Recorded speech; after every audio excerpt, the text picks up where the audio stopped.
For half a century, WJPZ Syracuse has been the greatest media classroom on the planet. We've trained students from the 1970s to the 2020s on how to run a professional radio station. But the lessons learned and relationships formed go far beyond studios and transmitters. Taking a look back through the eyes of those who experienced it. This is WJPZ at 50. Welcome to WJPZ at 50, joined by a couple of Hall of Famers today from the class of 1986. That is Chris Bungo and Rocco Macri from Promosuite and many other things that you will know them for. And if you've worked at a radio station, chances are you've used their software if you worked in the commercial radio industry. So welcome, gentlemen. Hi. Hey, thanks for having us.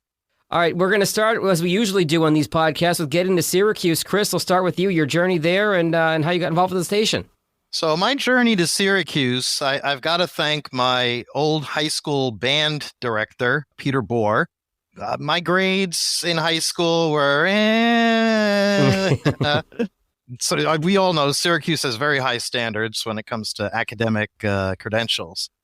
But he was the one who actually talked to the band director up there. And that was apparently what pushed me over the edge and got me into Syracuse.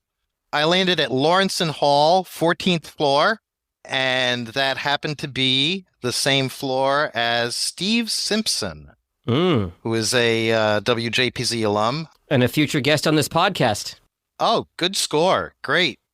He's working in Minneapolis now, I think. Mm-hmm. So Steve Simpson was on my floor. In my first year, I was working at AER, but not really getting anywhere at AER. They had me doing news stories, which was just horribly uninteresting to me. One day, Steve Simpson came up to me. I guess he heard me on AER and said, "Hey, we have this other station, WJPZ." I'm like, "Huh?" He's like, yeah. It's like top 40 music, if you want to be a DJ instead of doing news. And I was like, that's interesting. And I don't know if Chris Mossman was also on our floor, but somehow I got hooked up with Chris Mossman as well, who was the GM, and the two of them convinced me to take a 4 a.m. to 6 a.m. shift on Tuesday mornings. It was a ball. So that's how I got to WJPZ, and at that point, we were only broadcasting on the internal SU campus cable system. Mm-hmm. Yep. And whoever the company was that did cable for the city of Syracuse as well, we were also on there. So we would actually get calls from people, out in the city as well. That's also when I met Chris Godsick. Mm-hmm. I think you talked to him already as well. Yep. He was the shift before me. I think he was doing 2 to 4. And so that's how I met him. And he was just like, so much energy. And I was like, I'm at the right place. This is the place for me. Rocco, tell me how you ended up at the station and meeting Chris. Well, my credit goes to Marv Albert. I read a book called Crazy About the Knicks, and when I was reading about the author, I saw that he went to Syracuse. I was about 14 at the time, and I started realizing that, just about every broadcaster that I admired went to Syracuse. And at the time, I wanted to be a broadcaster and speak on the radio, do play-by-play for sports. So when I got to Syracuse, I went to WAER my freshman year, and there was like a list of 5 or 6 things you had to do, a lot of hoops to get on the air. And I have to admit, my freshman year, I wasn't that motivated. So in my sophomore year, I started writing for the Daily Orange, and I found that sports writing was more my thing. Mm-hmm. And I had given up on radio, but also I lived next door to the late, great Mike Nelson and Jeff Erskine, who were both at the station, and they were telling me all about it. And hey, it's just on the cable channel right now, but eventually we're going to go on to FM, and you really should join now because it's going to get really popular. And let me tell you, they know what they were talking about. Yeah. So I ended up doing a 4 a.m. to 7 a.m. shift. Steve Simpson was our program director at the time. And I remember doing a couple of air check sessions with him. And that's when I realized deep down that I was probably not going to be Bob Costas or Marv Albert. But I really caught the radio bug. And I was at the time an advertising major. And Chris Mossman and Larry Barron, who were running the station, knew that. And I was working at University Advertisers. So I had asked them if I can have WJPZ as my account, which they did. And then a couple months later, the promotion director Jim Safiris. Is that correct, Chris? Mm-hmm. Yeah, Jim had graduated in December, so there was an opening, and it was right before we went on FM. So that's how I got involved. It was really through the back door. I became the promotion director. I had no idea what the promotion director even meant at that time. I'll tell you a quick little story. On the night that we went on the air, January 30th, 1985, Chris Mossman was the first DJ. He gave away tickets to a movie premiere. And when they were done, Chris and Larry handed me a list. And I'm like, what is this? And they said, it's the guest list. I go, what am I supposed to do with it? And they're like, you're the promotion director. I'm like, oh. Anyway, I don't want to give away what other stories I want to talk about, but it's amazing that I went from that sort of being so naive on the first night of FM. And less than 2 years later, I was working in a New York City radio station in promotions, just showing how amazing the A9 is and how instrumental in my life and career. I've got a tote board here in the studio. Let me just put one more hash mark on folks who got to Syracuse and went to WAER and wanted to be the next Bob Costas, but then ended up at JPZ and having a much better time. The list seems to be growing with each recording that I do here of this podcast. So how did you guys meet? Yeah, as promotion director, I said, how do we get this on the air? I want to promote this. I don't remember what the first thing was that I wanted to promote. And they said, you got to write a script and go talk to the production director. So I think it was Scott Hunter, who was the public service director on the initial FM senior staff. He brought me in to meet Chris, and Chris was like, big smile on his face, so excited to meet me. And for the first couple months, he kept that smile on his face. Now that I've known him, how many years later? 37 years later. We don't smile as much with each other anymore, but no, I'm going to say something really nice, Chris. Don't listen. That was a very pivotal, the second most pivotal moment in my life. The first was meeting my wife and walking by her when she was at a reception desk at Nestle Foods and when I was temping there. But the second was meeting Chris, because really that one meeting set up the rest of my career. I ended up working in radio for 16 years and starting a company with Chris, and we're 32 years into that. So, Chris, it was an honor meeting you on that day. Yes, it was. We've talked to a few other alumni from the mid-'80s that were there for the big transition over to FM. Take me through that through your eyes. You said Mossman was the first one on the air, and you launched the FM signal. All of a sudden, you can hear the station on campus over the actual air, into the city as well, from atop Mount Olympus. Take me through the evolution of the station as you become, all of a sudden, a big-time player in the market. Oh, boy. Well, let's break this down a bit, I guess. So, in the spring of 1985, we were both juniors. And nothing but respect and thanks and gratitude for the people who actually got us on the air. And let's mention them here. Eric Fitch, Hall of Famer as well, who basically wired up the whole works. Chris Mossman, Bob Flint.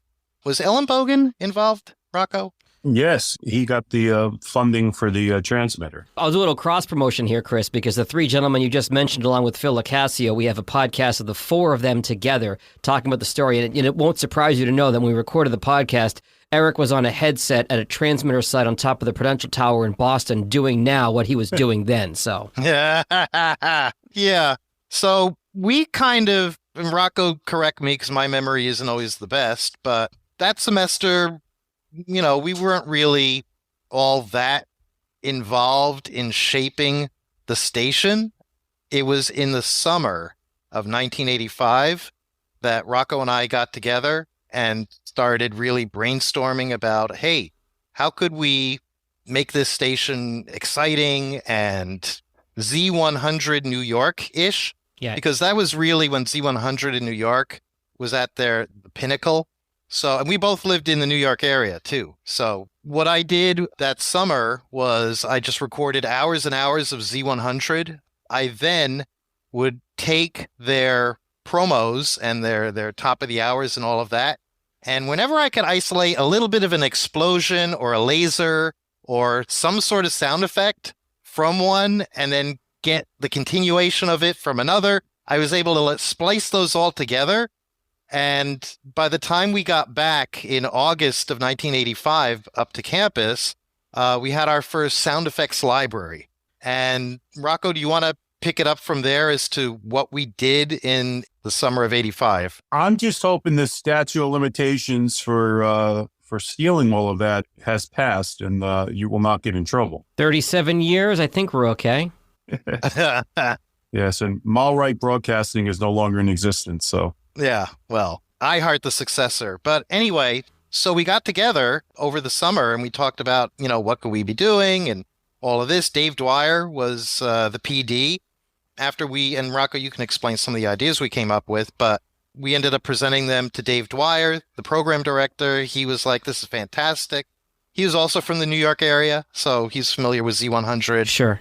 And why don't you explain, Rocco, some of the things that we actually did starting in September of that year, 1985? Yeah, so when Chris talks about the founders of the radio station, me and Chris, I guess we could say we drank the Kool-Aid on that. We bought into it completely. And we knew that, the charter of the radio station was to be a CHR.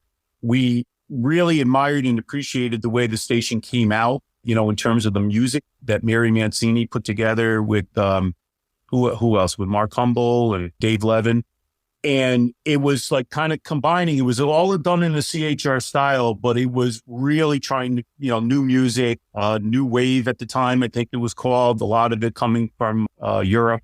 And so the idea was, how do we sound more like a top 40 station so that the DJs are getting the right experience and we really have that energy of a Z100, but at the same time, we kind of honor or stay within the format of the new music that we were playing, because that new music was also satisfying a little bit of a need to keep the college students at bay about wanting us to be a block format station. Okay. Because at least you were getting that new music feel, but we were still doing a top 40 format. So the idea that we came up with ended up being Future Radio Z89 instead of Hit Radio, and we played the future hits. I think the first liner of the hour, maybe you can get this, Chris. It was at the 04. We played the hits before their hits. What was the exact liner? Do you remember? Z89. We play the hits before they're hot. I like it. No, that wasn't it. It was very close to that, though. So that was the concept, really. It was just kind of reworking, putting a little bit of a marketing spin on the programming, and everybody bought into it, and we all worked together. And I mean, the station really started to sound great in the fall, and we carried that over. So let me pick up on that. The station really started to sound great. So I was in a senior staff meeting, and this was in the spring of 1985. The aforementioned Eric Fitch put together a beautiful radio station, a wonderful sound to the radio station. It was perfect for a classical music format, the audio processing. Huh. So I'm sitting in this senior staff meeting, and Rob Weingarten, who was the sports department, head of the sports department, said, "Fitchy, how come I can always tell whenever we go from a song that's on cart to a song that's on vinyl," because we had turntables back then also for the older songs, the recurrence. "I can always tell when it goes over to the vinyl." And Fitch said, "Well, because that's the source, that's the content. It just sounds different." And I was thinking, well, I don't think that should really be the case. So Larry Barron was our GM starting in the summer of 1985 and took us through the summer of 86. And I said to Larry, a CHR station needs to sound very processed. Yep. And it needs to sound dense and just smooth. It's a wall of sound. This is the 1980s. A continuous wall of sound. I had a program director in the late 2000s who came up around 1990, and that was one of his things, the continuous wall of sound. I remember that well, yep. Yeah. So I said to Eric Fitch, why can't we turn up the compression on our Optimod? He said, "No, then we'll lose all the musicality." I said, "But it's not about the musicality. It's about the energy." And he and I went back and forth on that, and it was like, it was a no-go. He said, "Well, we've got compressors on the microphones. That makes everyone sound better." I'm like, "Yeah, but that's only part of it."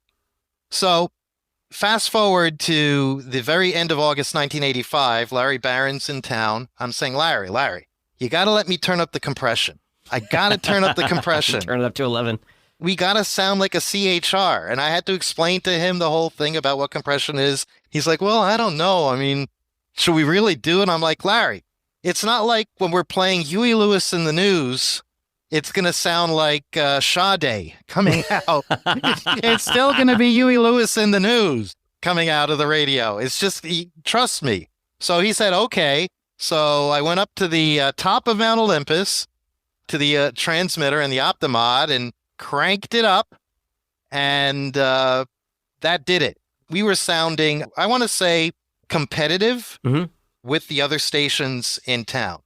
Even though competing for ratings, that was drilled into us that, hey, we're not here for ratings. You know, we're students. We're all learning. We're going to make mistakes, et cetera, et cetera. Don't worry about making mistakes. It was never about getting the ratings. But I did want us to sound professional. So this is summer 86. This is summer of 85. This is the end of August 1985. Okay, so let me hop in for a second. Rocco doesn't know this is coming, but Chris sent me a promo from shortly thereafter. So this is January of 86. This is promoting the 1-year anniversary party. It's a promo that is so perfect for the era. And fair warning before I hit it, it's almost 2 minutes long, which in hindsight is awesome. Here it goes. Z89 is throwing a 5-day party, and all you need to do is listen to be a part. Z89 Weekend Birthday Party Blitz. Wednesday, January 29. We found just the right man to kick off our 5-day birthday extravaganza. Join ERR at midnight for a special edition Zappy Hour. Thursday, January 30th. Catch the zaniness of the Crazy Morning Crew live from the Shine Student Center from 7 a.m. to noon. And at 6 p.m., Z89 will be exactly 1 year old. Be sure to tune into the Z for a wild champagne celebration. But that's not all. Thursday night, meet the ZJs at Maggie's for a birthday party to top all others. Listen to win. Free tickets. Friday, January 31st. You won't want to miss 1 minute of the Crazy Morning Crew's first birthday party. They'll be drawing the grand prize winner of the Birthday Escape giveaway. Sorry, Mom, but I'm skipping school for the crew Friday morning. I might win. Friday night, we'll keep the weekend party hopping with a special edition Friday Night Street Beat live from the generic bar. The party continues. Saturday, February 1st. We'll give you the whole day to recuperate, but get ready to party again Saturday night at Suburban Park. Dance with the ZJs all through the night. Listen to win. Free tickets. You guys ought to make this a national holiday. Sunday, February 2nd. Sit back, relax, and enjoy a very special edition of the Future Hits Survey. We'll count down the top 89 songs of our first year on the air. Z89 Weekend Birthday Party Blitz. And remember, Z89 parties are hot. That was produced using 2 reel-to-reel tape recorders, 2 cart machines. In the production studio, the mics were bare mics. There was no compression on the mics, no limiters, no nothing. And that promo was, I believe that was written by Scotty Bergstein. Yeah, let me jump in. I want to just say that, I mean, one of your questions, Jag, is what skills did you learn at the radio station? And delegation, I learned. And this is a perfect example of it. I mean, me and my team, which included Jeff Blumen, who was our promotion director at the time. I was actually at this point marketing consultant. We put together all the events and the schedule. And so I basically wrote out an outline, and Hotshot Scott, he wrote it and obviously was the voice of it as well. And obviously, you know what he did in his career. Is he one of the 50 that were trying to get him locked and loaded? Yeah, trying to get him in for sure. All right, we got to get him on here. He's just had a tremendous career in advertising. So between him and then Chris producing it, and when we talk about everybody's special talent, I mean, that is, Chris has alluded to it here. I mean, Chris really had the ability to do a lot with little and make the station sound fantastic. And so I got to play this promo when I was looking for jobs And meanwhile, I had nothing to do with producing it, voicing it, or writing it. But I claimed it all to be mine. And I continued that throughout my career, and I do that today. And what was so great working with those guys on that particular promo, they were all very coachable. Jonathan Trowan. He was that high-pitched voice. He wasn't too keen on that, but I said, listen, when we put your stuff together with the rest of this thing, you're going to see that it's going to fit in perfectly. Dave Dwyer was the Friday, January 31st. He was that voice. And there's one part in there where Scotty hits it to the beat of the music when he says, "We will be 1 year old." Yep. And he does it right in the thing. And I told him, I said, listen, you've got to do it just so, because the music that I'm going to have underneath this, you got to get it right on each beat. They were all very, very coachable and receptive to what my vision was for how this thing should be. What amazes me, having graduated in 2002, is hearing the voices. They sound somewhat like the voices of my classmates. I don't think the voices of 18, 19, and 20-year-old kids have changed all that much over the years. No, but, there's something else that I wanted to mention. It was wonderful being at the station at that time, because we had the right mix of, we had access to this brand new FM station. We had a great group of people. I mean, the talent that all came together during that time was just amazing. And we were 18, 19, 20-year-old kids, but we were producing stuff that was better than 93Q. Yeah. You asked earlier, about the impact of going on the air FM. I was at staff meetings before we were FM. And, this is from memory for a long time ago, so it might not be exact, but maybe 30, 40 people showed up. Mm-hmm.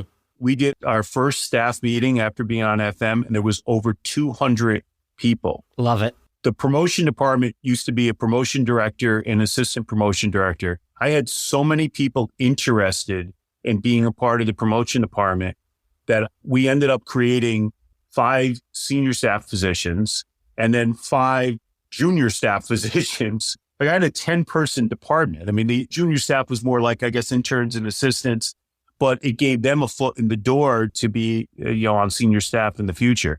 I mean, it was just incredible, the talent that we worked with. Sometimes I forget, and then you go back to a banquet and you hang out with somebody you hadn't hung out with in a while. Like I remember, it's fortunately Larry passed away a couple years ago, but I remember he came back to a banquet. I hadn't talked to him for 10, 15 years. And just in that conversation, I'm like, man, how was this kid so smart at 20 years old? It's like I had forgotten how brilliant he was at being a manager at 20 years old. Stuff that he was doing, I learned later on as a manager. Hold on a minute. Remember last week talking about Larry and his skills?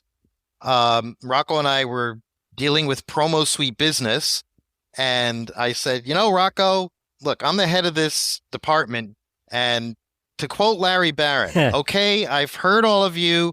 I made my decision. We're sticking with my decision. I picked that up from Larry Barron, a 20-year-old Larry Barron, general manager. He is certainly a name that has come up on this podcast so many times, and it's a real shame that we recently lost him and we're not able to have him on the show himself, because I can't tell you, I'm losing count of the number of Larry Barron stories that have been told on the podcast. Certainly an amazing impact on the radio station. It's WJPZ at 50. Hey JPZers, it's Sam Candell, class of 2018 and chair of this year's banquet committee. Banquet 38 will be March 4th, 2023, and you're not going to want to miss it. You can buy tickets now for $100, but only through January 31st. Get them now through the link in our show notes. Looking back at half a century of broadcast excellence. This is WJPZ at 50. I wanted to talk about the very first banquet, because publicly, whenever I've been asked about why I created the first banquet, I always say in my humor that I did it selfishly because I wanted to have somewhere to go back to in Syracuse. I never joined a fraternity. Z89 was my fraternity. I'm sure you've heard that a million times. That's how I feel for sure, yeah. And, it's funny. I said that right from the beginning, and I said it kind of jokingly, but over the years, it's really a proud moment to hear so many people say that the banquet has become this destination on all of our calendars. Even in the years we don't go, we join on Zoom now, and we get to hang out with people that we either went to school with or people that we became friends with after school. It's an incredible thing. It's something that I feel very proud of. But I also want to put out there that there was another reason for the original banquet, and it was part of a brainstorming session. And mainly me and Chris, as I said, that, we really believed in the charter and understood what the founders were trying to do. And what we realized as we were ending 1985, going into 1986 on our first birthday, that nobody on campus and a lot of the students that were working at the station didn't realize that the station had been around for so many years before FM. It's like it started on January 30th, 1985. And we wanted to make sure that there was this understanding of what the history was. So at the first banquet, not only did we invite all the older alumni that we had, we didn't have a lot of information, but we tried to invite all the older alumni. We also wrote up a history of WJPZ, a booklet that is still, floating around at banquets now. And that was really the goal. And that's what it's so exciting to be part of this WJPZ at 50, because that's what we're doing here, right? We're acknowledging that the station started well before FM. And, I congratulate you for doing that. And the fact that the banquet, for so many years, Ben Green graduated 85, I graduated 86. We're always the oldest alum. So it was a battle between us to do the toast. Right. I haven't given a toast in 15 years. So I'm very proud of that. That means that, we've done a really good job of getting the older alumni to come back. You've got some of the originals like Greg Hernandez coming back every year now, which is awesome. So your point is certainly well taken.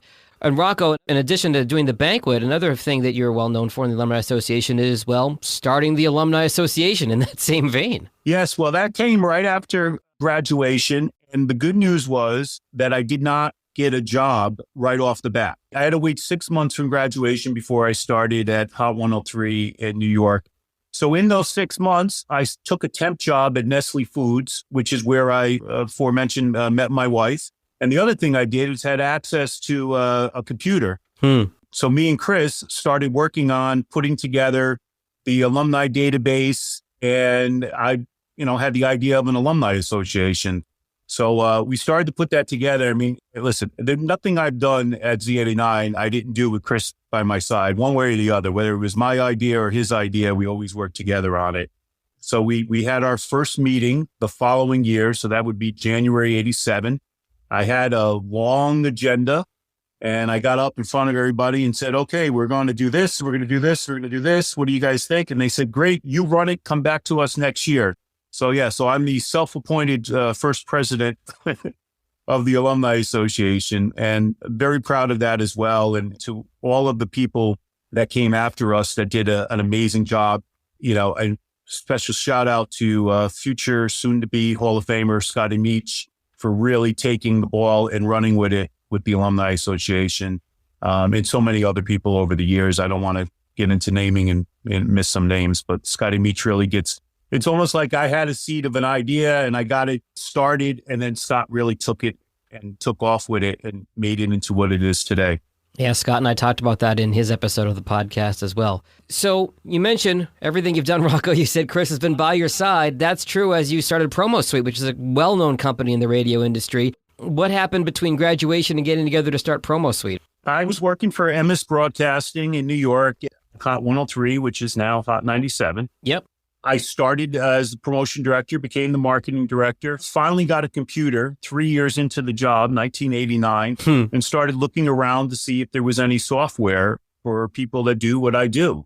And turned out there wasn't. So I called my buddy Chris, who, when he graduated, rather than pursuing radio, despite the fact that he was so good at it, both on air and production, decided to teach himself computer programming and was working at some brokerage firms in the Wall Street area. I called him up and we scheduled a meeting. This meeting occurred in, I believe, July of 1990, which is why I always parallel my marriage to Chris with my marriage to my wife, Lena, because that was 2 months after I got married. And we had a meeting, which is still on a cassette somewhere, God knows where at this point. where I said, here's all the stuff that I need, in a computer program. And Chris took about 6 weeks to get back to me, and he called me up and he said, hey, I got good news and bad news. And I said, give me the bad news. He goes, well, if I wrote this program for you, it's going to cost about $250,000. Cool. And I'm like, Chris, radio doesn't have that type of money. He goes, yeah, well, the good news is I don't think this is a project. I think this is a business. Ah. That's how it started. Chris, how did that play out through your memory and eyes? It was interesting because it took a lot of work to get the thing off the ground. We're talking several million lines of computer code. Wow. And it got to a point where I couldn't balance my day job with this project as well. Sure. So I quit my day job. We had no clients whatsoever. I had a few credit cards and quickly ran up the credit cards. It was funny. Rocco would be the quote unquote sales manager. I was at the quote unquote office, which was my apartment. Everything's come full circle now after COVID. Everyone's working from home again. Right. But, I would play in the background a cassette when people would call of just like background office noise to make it sound like you're actually calling. That is a radio production guy right there. That is straight out of the playbook. I love it. To make it sound like a real company. And Rocco, on his lunch hour, would return sales calls from a phone booth that he shared with a bookie. Oh, my God. They were fighting. True story. They were fighting over who gets to use the phone booth. Were your kneecaps okay, Rocco? Yes. We grew to respect each other. Yeah. That's the salesman in you. So that was it. I don't remember if our first station to sign up was WHUR in Washington, D.C. Yes. They were the ones that signed up. But I think Kash FM, Kash, in Anchorage, Alaska, was the first one to actually sign up, pay the bill, and get shipped the software. And our contact there was Steve Chapman. And every time I had to call him, you had to remind me because I was calling him Steve Cashman because it was from Kash FM. Yeah. Not to mention in those days, the long distance bill to call Alaska, I'd imagine. Oh, yeah. I had calling cards for the phone booth. I mean, that's the way it worked. I mean, listen, all props to Chris again. I mean, I had a great idea, but I stayed employed at Emmis Broadcasting for the first 12 years, of that date, from right up until 2002. Actually, I left March 1st, 2003. That was my first day officially as a full-time Promosuite employee, despite owning the company for 12 years. And Chris did everything. And those first few years were really tough. My wife also garnered the nickname VP of Corporate Catering because once a week I would bring, chicken parm, meatballs, spaghetti. Humble beginnings. Because otherwise Chris didn't have time to eat. He was just doing cereal and spaghetti all the time. He had no money. No money. And along the way, we've tried to hire JPZ folks. Well, that's actually where I was going to go next because you mentioned that 2002 to 2003 transition a minute ago, Rocco. So you hired both my classmate from 2002, Jana Fiorello, and Christy Agonis, who, like Jana, is a rock star. And Christy graduated in 2005, so she was a freshman when I was a senior. And you hired two great people that I went to school with right out of the gate almost. Both Jana and Christy were awesome. I mean, Jana was our first client relations representative as a customer service rep. We needed somebody with a bubbly personality, and I think nothing fits Jana more than saying a bubbly personality and really good knowledge of radio. And she was fantastic for us. And then we were expanding our sales department, and I met Christy at a banquet and did an interview. My God, I feel like it was in McDonald's. I don't know if it was McDonald's, but it was somewhere right on South Krause. Yeah. And she was great. Both of them really, talk about founders of companies. I mean, they really helped us move the needle and get from where we were to where we are now. Talk to me about the growth over the last 20 plus years of the company. I mean, you guys are huge. I can't think of a radio station that I was at that didn't at least use or know of the software. And I'm like, sweet, Promosuite, JPZ love, I'll use this. Absolutely. Well, thank you. I appreciate that. Yeah, no, it's been great. I mean, mixed emotions on all of the changes in radios over the years. Sure. Because, when I first started in radio, New York market had 30 promotion directors. And now they have 5. Yeah. So from a standpoint of radio as a career, I think it's definitely hurt a little bit because of there not being as much jobs, but consolidation really helped people like us. Consolidation was really good because instead of having to now target 5,000 different individuals at 5,000 different radio stations, it became a single point of contact. Yeah. So that allowed us to actually grow the company relatively quickly after that act was passed, whenever that was, 96 or something. Yep. The challenge, though, today is that you've got your iHearts and Odysseys, which are very centralized, hub-based in terms of how they run things. Sure. But then you've got your smaller groups and independent stations, KKBO FM in Fargo, North Dakota, as an example, that run radio in the traditional way. It's live and it's local and all of that. And the challenge for us, especially over the past 5 years or so, is we've got to have our product able to serve both masters. Okay.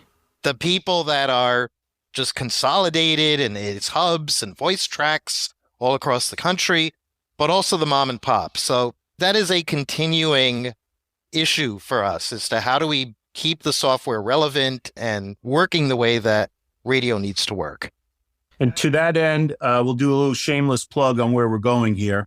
When we started our company, workflow software was not a thing. It wasn't something people considered. We didn't consider it, even though that's what we were and that's what we created. And we did it for the promotion department. And as you know, the promotion department touches all the other departments, sales, production, programming, on air. So now we have shifted where our company is now focused on being a workflow application for all departments. So we have, Chris and his team have been working extremely hard on the development side. I keep inviting you to the meetings. You keep declining the meetings. There's a lot going on the other side of the business too, Chris. But they've done a great job. We have a brand new platform, which is called the Promosuite Plus platform, and it includes 3 products. Promosuite Production, which is workflow for creating commercials and audio spots. Promosuite Digital, which is the workflow to get the banner ads up and the videos on your website. And the all-new Promosuite Promotions, which hasn't been released yet, but will be released sometime in 2023.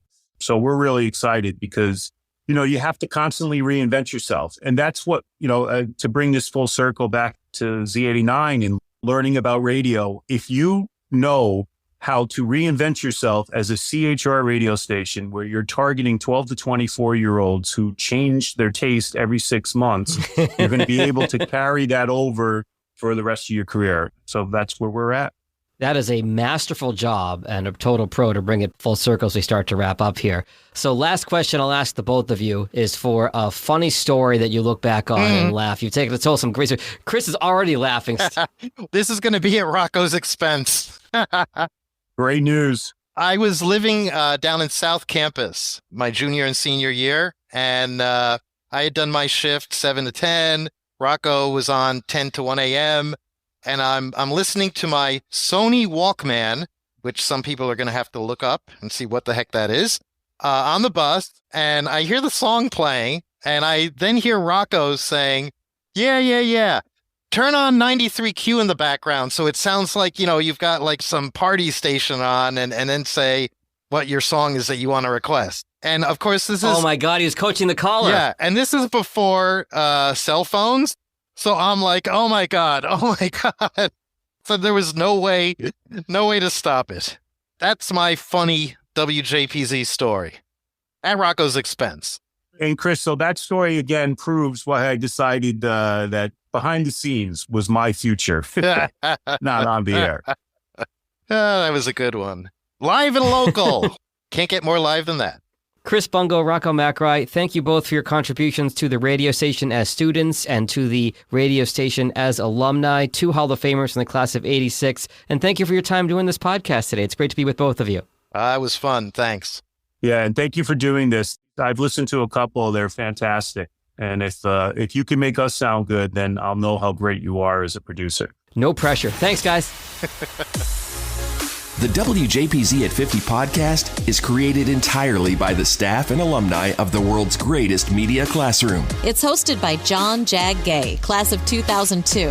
Editing help from James Bames Grundy III, class of 2020. Imaging by Maureen Cooper, class of 1999. And Ed Lacombe, class of 1985. Podcast artwork by Marty Dundix, class of 2001. Follow WJPZ at 50 on Apple Podcasts, Spotify, YouTube, or wherever you're listening right now.